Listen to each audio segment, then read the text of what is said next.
Herkese selam. Bugün 3 yemeği bir arada yapacağız. Birincisi bütün tavuk haşlama. Tavuğu nasıl haşlamalıyız? Püf noktaları nelerdir? Tavuk suyunu en güzel bir şekilde nasıl elde ederiz? Bunları göstereceğim. İkincisi tavuklu pilav. Harika, nefis, tane tane bir tavuklu pilav yapacağız. Haşladığımız bu tavuk ve suyuyla birlikte. Üçüncüsü de tavuk suyuna çorba yapacağız. Tavuklu bir çorba tarifi vereceğim sizlere. Favori çorba tarifimdir. Onu sona sakladım. Üçü bir arada olacak. Farklı videolar aramak zorunda kalmayacaksınız. Tavuk haşlamanın ne kadar önemli olduğunu da göreceksiniz. Çünkü tavuğu iyi haşlamalıyız ki hem tavuklu pilavımız hem de tavuklu çorbamız çok da güzel ve lezzetli olsun. Hem görüntüsüyle hem lezzetiyle de sizi çok mutlu edecek yemekler. Buna inanın, garantili ve denenmiş bir tariftir bu. Defalarca yaptım bu tarifleri. Hazırsanız hadi başlayalım. Bir bütün tavuğumu öncelikli olarak tüyleri olup olmadığına bakmaksızın yine de güzelce bir ütülüyorum. Hani varsa tüyleri, kılları, onları güzelce yakmış olacağız. Derin bir tencere tercih ediyorum. Tencereme koyuyorum. 4-5 adet tane karabiber, 1,5 tatlı kaşığı tuz, kaya tuzu da koyabilirsiniz. 2 adet defne yaprağı, 1 adet havuç, 1 adet soğanımı da 4'e böldüm. 2 diş sarımsak da tamamıyla isteğe bağlı arkadaşlar. 2,5 litre de su ilave ediyorum.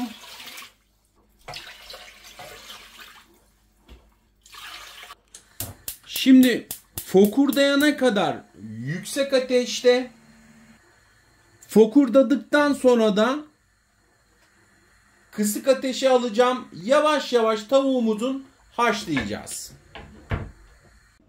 1 saat 30 dakikada kısık ateşte tavuğumuzu haşladık. Artık tavuğumu tencerenin içerisinden çıkartacağım. Borcama aldım. Tavuğun biraz soğumasını bekleyeceğim. Onu didikleyeceğim. Hem tavuklu pilav yapmak için hem de tavuk suyuna çorba yapmak için. Tavuk suyunda bakın şöyle göstermek istiyorum. Kısık ateşte 1,5 saat haşladığımız için yavaş yavaş tavuk yağını çok güzel bir şekilde suyun içerisine bıraktı. Çok güzel bir rengi de var. Hoş da bir kokusu var. Bu da yemeklerinize de büyük bir lezzet verecek. Şimdi bunun suyunu da süzeceğim. Borcama şöyle bir de süzgeç aldım. Şimdi tavuk suyumuzu da güzel bir şekilde süzüyoruz.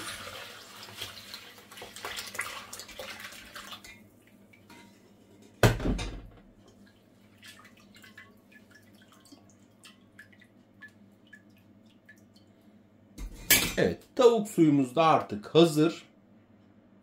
Şimdi artık rahat rahat tavuk suyu çorbamızı ve tavuklu pilavımızı nefis bir şekilde yapabileceğiz. Evet, tavuğumuzu haşladım. Soğuduktan sonra da güzelce didikledim. Tabaklara ve kaselere böldüm. Önce bir kısmını pilav yapımında kullanacağım. Kalan kısmını da çorbada kullanacağım.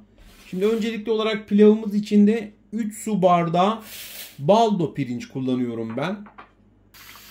Öncelikli olarak aşama aşama gideceğim için pilavı belki ilk defa yapanlarınız vardır. Ya da tane tane pilav nasıl yapılır, püf noktalarını merak ediyorsanız onları da paylaşacağım. Soğuk suda pilavımı dikkatli bir şekilde, soğuk suda pirinçlerimi dikkatli bir şekilde kırmadan güzelce önce bir yıkıyorum. Şu görmüş olduğunuz nişastasını döküyorum. Şimdi tekrar su ilave edeceğim.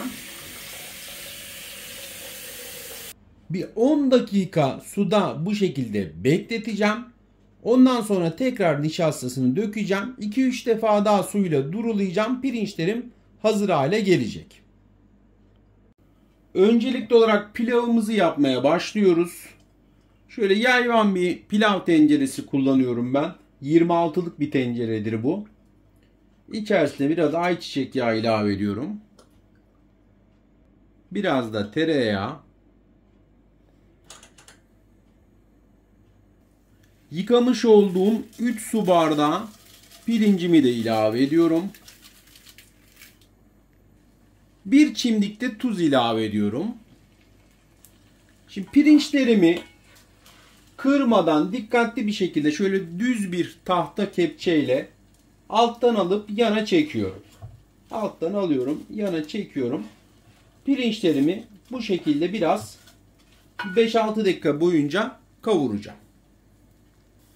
4,5 su bardağı da sıcak tavuk suyu ilave ediyorum. Bu bir. Bu dördüncü. Şimdi tuzunu da ilave ediyorum. Tuz miktarı tamamıyla size kalmış. Ben 1,5 tatlı kaşığı koymuş oluyorum. Çok az da limon suyu sıkıyorum. Sadece bir defa şöyle bir karıştırıyorum. Haşlayıp didiklemiş olduğum tavuğumu da ilave ediyorum. Şöyle çok az bir fokurdattıktan sonra kapağını kapatıyorum. Ocağımı da en kısık ateşe alıyorum. Pilav ateşinde kısık ateşte pilavımızın yavaş yavaş pişmesini bekleyeceğiz. 17 dakika geçti. Tencerede biriken kapaktaki suyu da ben lavaboya dökerim hemen mutlaka. Pilavın üzerine dökmem yani. Şöyle bir boşluk bıraktığım zaman suyunu çekmiş. Şimdi bu aşamada herhangi bir şekilde karıştırmıyorum. Tenceremin kapağını kapatıyorum. Ocağımı da kapattım. Hemen şöyle yan göze aldım. Karıştırmadan bir 10 dakika bu şekilde demlenmesini bekliyorum. Şimdi çorbamızı da bir yandan yapmaya başlıyoruz. 3 adet küçük havucum var. Normalde 2 havuç kullanıyordum. Havuçlarımı rendenin şu ince yeriyle rendeleyeceğim. Çorbamızı da artık yapmaya başlıyoruz. Tencereme 2 yemek kaşığı kadar zeytinyağı, biraz da tereyağı koyuyorum. Bir su bardağından bir parmak eksik tel şehriyemi de koyuyorum. Bunu da biraz esmerleşene kadar kavuracağım. Tel şehriyelerim biraz esmerleşene kadar kavurdum. Şimdi havuçlarımı da 3 adet demiştim ama 2 adet rendeledim. Yeterli gördüm bunu. Havucumu da ilave ediyorum. Havuçlarımı da güzelce kavuruyorum. Şimdi havuçları biraz fazla kavuracağım. Çünkü çorbaya rengini havuç verecek. Bu yüzden orta ateşte güzelce kavuruyorum. 2 yemek kaşığı da un ilave ediyorum. Bu da ikinci. Unumuzu da güzelce kavuruyoruz. 2 litrede sıcak tavuk suyum var. Bunu yavaş yavaş ilave edeceğim. Önce bir kısmını ilave ediyorum. Karıştırıyorum. Bunu da ilave ediyorum. 1 litre. 2. litreyi de ilave edeceğim şimdi. Toplam 2 litre sıcak tavuk suyumu ilave ettim. Güzelce karıştırıyorum. 1 tatlı kaşığı tuz ilave ediyorum. Tuz miktarı tamamıyla damak tadınıza bağlı. 1 çay kaşığı da karabiber ilave ediyorum. Yarım da koyabilirsiniz. Yine şöyle bir karıştırıyorum.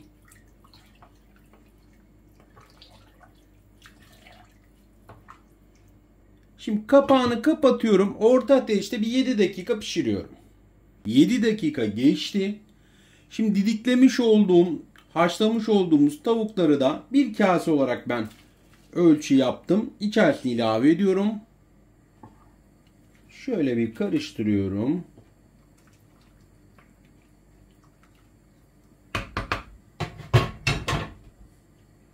Çok az da şöyle bir limon sıkıyorum.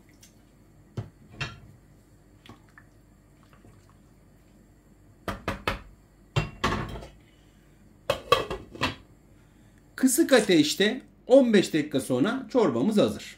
Kısık ateşte 15 dakika geçti. Maydanozlarımı da ilave ediyorum. Çorbamız da artık hazır. Sunuma geçebiliriz. Şimdi tavuklu pilavımız hazır. Öncelikli olarak onun bir sunumunu yapalım. Şöyle kaseme de alıyorum. Vallahi mis gibi de oldu arkadaşlar.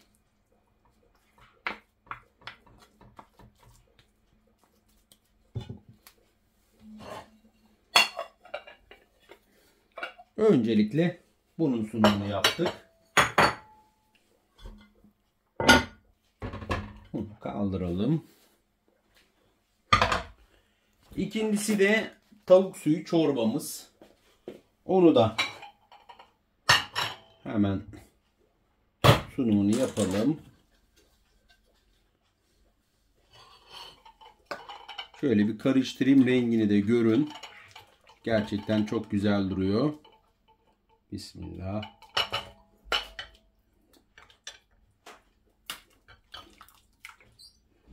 Tavuk suyu çorbamızı da koyuyorum.